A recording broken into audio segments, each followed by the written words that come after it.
What's up, my LS Crazy Amigos? Your boy Terry, speaking from the garage shop once again.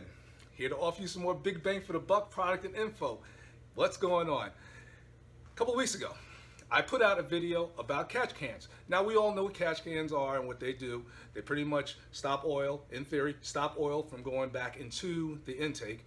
And that's what a catch can does. So we're not going to talk about that. What we're going to talk about is I must have gotten over my social media, all the sites that I'm on, I must have gotten over close to 1,000 emails and comments as far as, like people's experience with catch cans, if they work or not. Most of the which were mostly positive. But there were some people who were on the fence. I was thinking about getting catch cans, but I don't know if it's going to work. I don't know. I wish I had more proof. Terry, can you prove that the catch can works?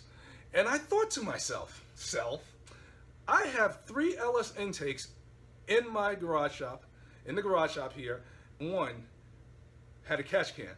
So I thought to myself again, what I can do is I can pull them out and compare the runners to see how clean the runners are. That's a good idea. Let's do a video. Yeah. And that's exactly what we're gonna do. We're gonna pull all 3 of those intakes out and we're gonna compare the conditioning and we're gonna see if the catch can works or if it's a theory. Because we here at the garage shop, we like to perform independent testing to get you guys information so you can make a decision for yourself. Having said that, let's see intake number 1. Now, intake number 1 comes from a 2012 ZL1 Camaro, 5,000 miles on it, never had a catch can. So we're gonna look at the condition of the runners to see if there's any type of oil buildup. See a little tannish. There's a little oil to see. The fingers. Yep, that is definitely oil. And like I said, this is coming off a Camaro ZL1 with 5,000, no more than 5,000 miles. Where's intake number 2? Intake number 2. This is an L92 intake. It comes off of what you would find on a truck or either like a van with an LS, a 6.0. After a certain years with the square port, I guess maybe like after like 2008, somewhere around there. So it has a square port head, actually more rectangular.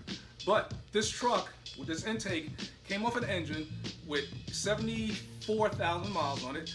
Never had a catch can. Let's look at the runners. Wow, you can even see the oil dripping off them after being removed. Look at that. All right, let's, with the flashlight. Whoa. Okay.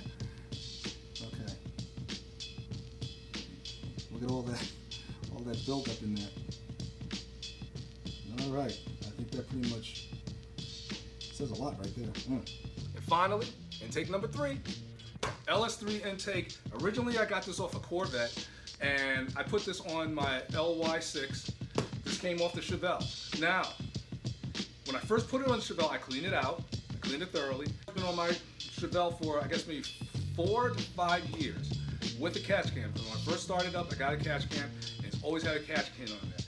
So let's check out the runners on this one and see where we stand. You got no oil dripping here. You got no oil. And those runners look very, very dry. Now, at this point, I should say that, again, this is the intake that came off of my 71 Chevelle when I put the LSA on there. All I did was take it off and put it in the corner. I did not clean these runners.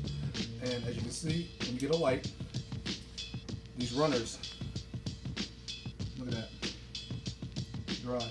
And this car had a catch can. So the proof is in the pudding, as I always say. You can show how clean those runners were on the LS3 intake as opposed to the L92 and the LSA. I love the catch can, the catch oil, and it's a no-brainer to me.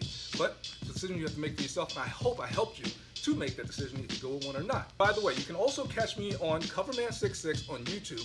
There are tons of videos devoted to LS installs in these old school cars and also resto videos. It's a great resource. Check me out on Coverman66 on YouTube. Just put in a Google search and it'll pop right up. Subscribe, and like I said, I got a lot of stuff coming. I got a lot of stuff coming down that I think you guys are going to be interested in. So, I'm looking at the clock on the wall. Or should I say ceiling. It's time for me to head off and again, put some more videos together for you guys because it's what I do. And again, there is no me without you. So until we see each other again, please, as always, be easy and I'll catch you guys real soon. Take care.